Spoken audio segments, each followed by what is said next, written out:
The moon was out, the stars were shining, and Betty was playing in her bedroom.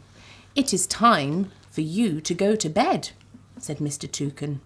But suddenly, what happens? "No!" said Betty. "I don't want to go to bed." When I was taught to read letters at school, we said the A, B, C and were taught to sound out letters with an sound at the end of them, like B for bus and D for dog. But schools now use a synthetic phonics approach as a way of teaching children to read. And it really is important and helpful to support your child's reading at home by using the same techniques that are used in school. When your child is taught to read with synthetic phonics, they will learn to read letters or groups of letters by saying the sound they represent.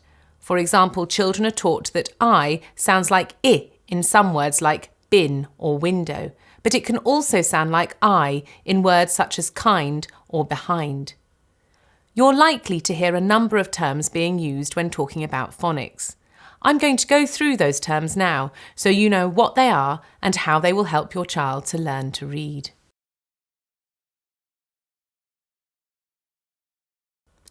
In synthetic phonics, there are 44 different sounds called phonemes with some regional variations. And the letters or groups of letters that represent these sounds are called graphemes, which your child will learn in the first few years at school. To begin with, your child will be taught a small group of sounds, and they will then be taught how to blend these sounds together to read words. As more sounds are taught, your child will be able to read more words. As they become more familiar with the sounds, your child will be able to blend them more quickly to read words more easily. One of the most important things to know is that at school your child will be taught to say the phonemes using pure sounds. This means they will be taught not to add an to the end of the sounds, not l. It's really important that you also use pure sounds when supporting your child at home. When I'm asked to explain this to parents, I often pose the question, does it matter? Why? Because if I sound out the phonemes in the word mat using a synthetic phonics approach, I would say at. I can then blend those phonemes together to make the word mat, at, mat. If I'd incorrectly said at and blended those sounds together, I would have most likely made the word matter. Does it matter? Yes, it does. There's plenty of support out there to help you say the 44 phonemes correctly, including expert videos on the Oxford Owl website, which I use at home to help with my children's learning.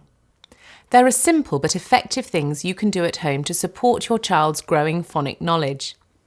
My son Albie and I like playing games together. To begin with, sharing nursery rhymes and singing songs together is one of the best ways of building a strong foundation for learning to read with phonics. Another easy thing to do is to listen and talk about sounds your child can hear in the environment when you're out and about. Matching sounds to animals, vehicles and other things is easy and fun.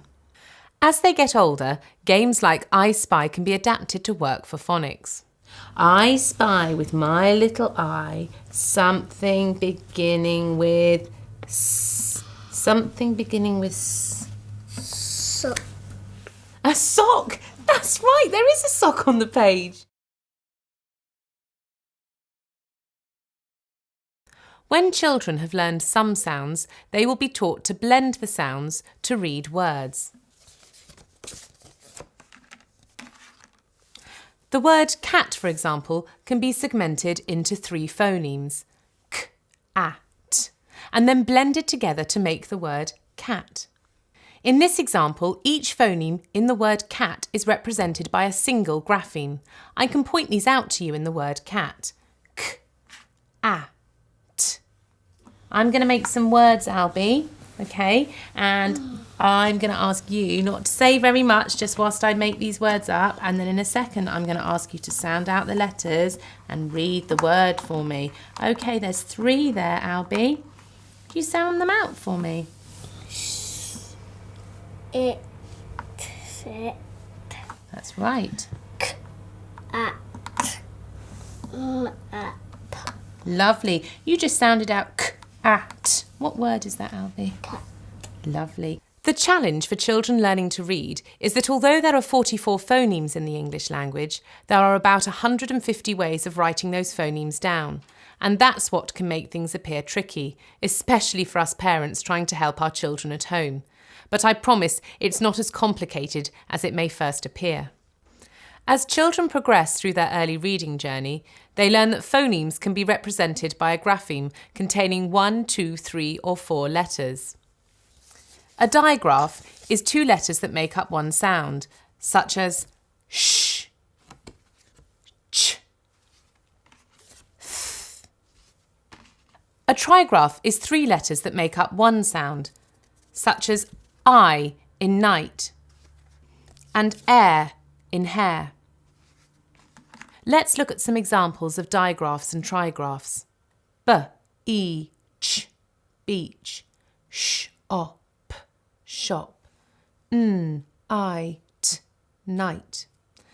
Another term you will come across is split digraphs. This is where the letters used to represent a sound don't sit next to each other. This can be seen in words such as cake,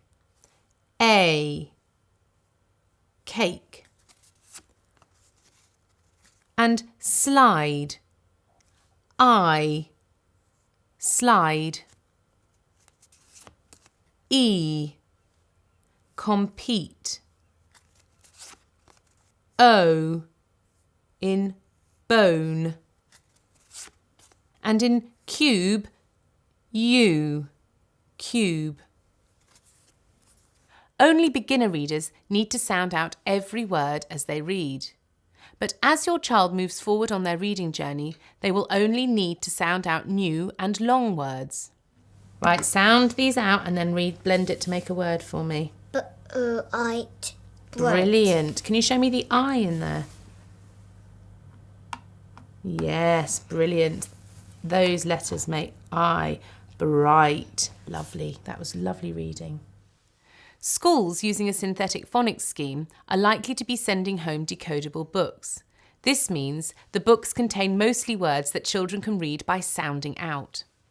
After your child has read a page, you can read it aloud again to make sure that the story is enjoyed with expression and understood. Let's look at my son Albie reading to me using a decodable book that's been sent home from school. He says the sounds in each word and then blends the sounds to read the word. Shall we read this one? What's that? I. Yes, it is. I. B. I.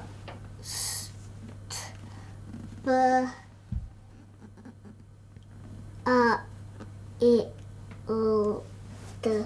Albie, you just said must beautifully. What word is that? Must. Yeah, must. Build. A.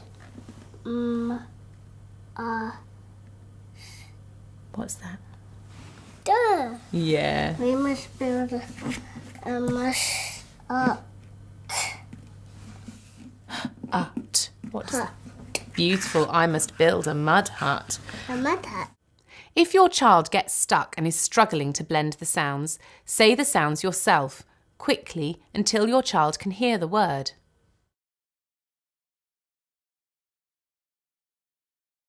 Some everyday words in English have tricky spellings and can't be read by blending. Imagine trying to read the word said or does by blending each letter. These are sometimes referred to as common exception words. Early on, children need to learn these words by sight and repetition. I often play games with Arlo to help him recognise these words. Let's have a look and see if you can tell me what word that is. The. Brilliant. That's fantastic. This one's a harder one, I think, Arlo. Do you know what that is? Sun. Oh, you're good at this. You will find that the decodable readers your child brings home from school also contain some common exception words. They're often repeated a number of times in these books to help your child build familiarity with them.